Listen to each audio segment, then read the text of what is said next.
Focus on numbers because numbers don't lie. Ibig sabihin, medyo isa-set aside natin ang emosyon natin kapag ka nagne-negosyo tayo. Ibig sabihin, kailangan lagi tayong may target or tinitignan na numero sa negosyo. Ano ang importanteng malaman at mindset ng maraming tao? Because numbers don't lie. Lahat ng business entity, meron po yung tinatawag na break-even point para makompensate yung operational expenses natin. So ano ibig sabihin nito?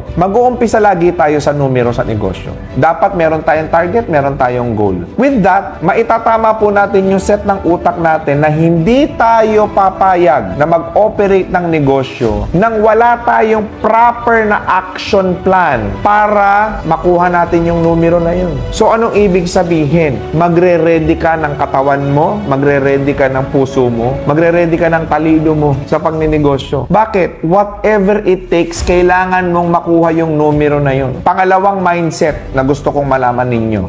Business owners, ito po ang mindset nila. Cash is king. Anong ibig sabihin? Saan manggagaling ang pera? Saan iikot ang pera? Sales. Kailangan maging magaling ho kayong magbenta. Hindi ho po pwede na bilang negosyante, hindi ka magaling magbenta or hindi mo master ang pagbebenta. Ang tanong, Sir Raymond, madalas mo na sinasabi yan, paano ba maging magaling magbenta? Number one, know your product. Master your product. Be expert on your product. Ano ibig sabihin? Dapat kung ano man yung produktong binibenta mo, serbisyong inaalok mo, o kung ano man yan, dapat yan master mo. Yun ang mindset nyo dapat. Bakit? Cash is king. Bakit? Sales is the lifeblood of business. Sales generates what?